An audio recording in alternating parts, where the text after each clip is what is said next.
Hey, it's your man Devin here. Here was some gold content. Yeah, I have some stuff I've been working on for a little while.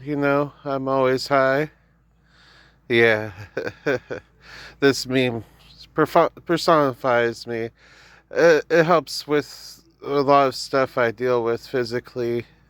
Well, here's a list of 10 One Piece series I like. First, starting with Crocomom. Crocodile, being Luffy's mom, has been passed around the internet for ages. Like, look at this guy. He looks very imposing, and look at Luffy. Now, look at Crocodile as a woman. Now, this has been tossed around since Oda decided to put the gender bent crocodile for no reason. And it was kind of hinted with Ivankov's power, you know, back in the Marineford War when he tried to, you know, it was just a lot of awkwardness. A lot of awkwardness. Emu. Emu is absolutely insane. The concept of emu has been like eluding the One Piece community. Look at this. An umibozu. I believe emu is an umibozu because of many reasons. Like, if you've caught up on the chapters recently, you know that Emu could transform into something huge. And where do we see something huge? Oh, the Florian Triangle. Yeah, Emu being an Umibozu. Emu Bozu. Oh my god. We already got Gyoki. The Gyoki. The four horsemen of the One Piece apocalypse. Yeah, there's the four horsemen of the One Piece apocalypse. This is a theory of my own. These are the four horsemen that show that the end of the One Piece world as we know it, which could be a positive thing, or not a bad thing. But here they are. Bon Clay, Wapool, Bucky the Clown, and on top of that, Axehand Morgan.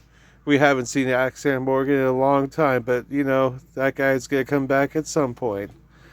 I believe so. Almost like an L will. Which, an L. I miss him. I really miss him. That cover story. Blackbeard. Blackbeard. Blackbeard is not human, and that is this theory. Blackbeard not being human. Look at him. He leveled up. He went from that to that. He has two devil fruit abilities because of just absolute bullshit that he's allowed to do with his power. We still don't even know what it does. Look at this crew. This crew is just a whole bunch of killers that just killed everybody in their cell and are free for all just to join Blackbeard's crew. This man is fucking insane. I'm not sure what to say beyond, like, hey, this is going to be interesting. Especially with the stuff that, Luffy's going to fight him. The Arc Maxim.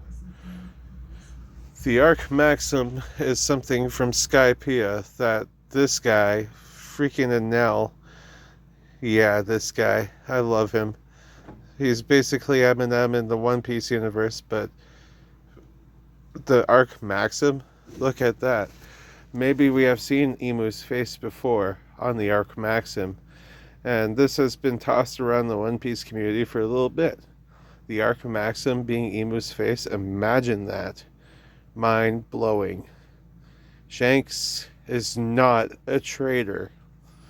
A lot of people have been speculating since certain events that Shanks is a traitor because he now has royal blood and a connection to Figer Garling. Figerland Garling, damn, it's hard to say stuff, just long-winded. Look at him young. He looks like Shanks, and I could get why people would go behind that theory. He is not a traitor because Figerland Garland thinks pirates are trash. Jewelry Bonnie, catching up. Whew, this is such a tight script, I tell ya. Bonnie is the most broken character in One Piece. Her ability allows her to change the futures of other people for a temporary amount of time before they revert back to their own. Changed Luffy. She even, like in a later part, she can maybe even become Gear 5. Gear 5, the Jewelry Bonnie. Imagine that. Yes, I drew that myself. I have art skills, I guess. I try. I really try. But imagine Bonnie being that broken. Franky being one with the thousand sunny. Yes, this is not something that hasn't been like theorized before, because in one SBS or whatever the heck it's called, yeah, it's one of those days. It's 1 a.m. and I'm tired and I'm stoned. I got extra stoned for this video, but yeah, this was thrown around before in the dark timeline. Franky, where he just loses all humanity and becomes a ship all of a sudden. Imagine him, a human ship, well, a cyborg ship. He'd be like a giant ass-kicking Theodore Tugboat, if you remember who Theodore Tugboat is. Nico Robin knows a lot more.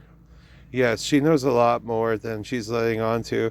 I mean, she knew that Wano had Pluton from the start, and she just only said it at the end of Wano. Good thing Luffy didn't want it, because Nico Robin has trust issues. She's been through a lot, especially with the O'Hara incident and everything from then. Damn, I really want to see what happens with Jaguar D. Sol, and that might be something I have to go over in a later video. She is precious. She has a lot more information. I wish we could learn everything that she knows, because she probably is holding some secrets that we have yet to find out. And Nico Robin is just a wealth of information. Just a wealth. Doflamingo holds so much information. Probably just as much information as Nico Robin. As putting this last on my list, just know that there are going to be more in the future.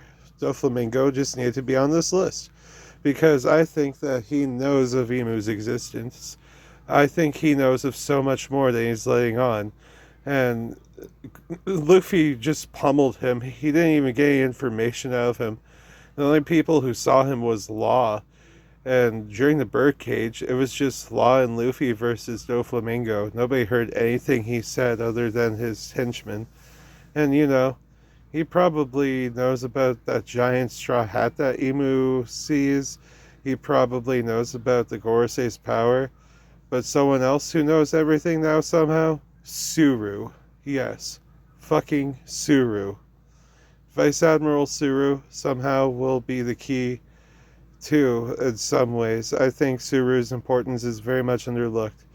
But, you know, I gotta make more of these videos sometime, so I'm gonna do 10 more of these sometime. Like, comment, and subscribe. You know, that ditty. Ramiel, my girl, says, like, comment, and subscribe. I love you all.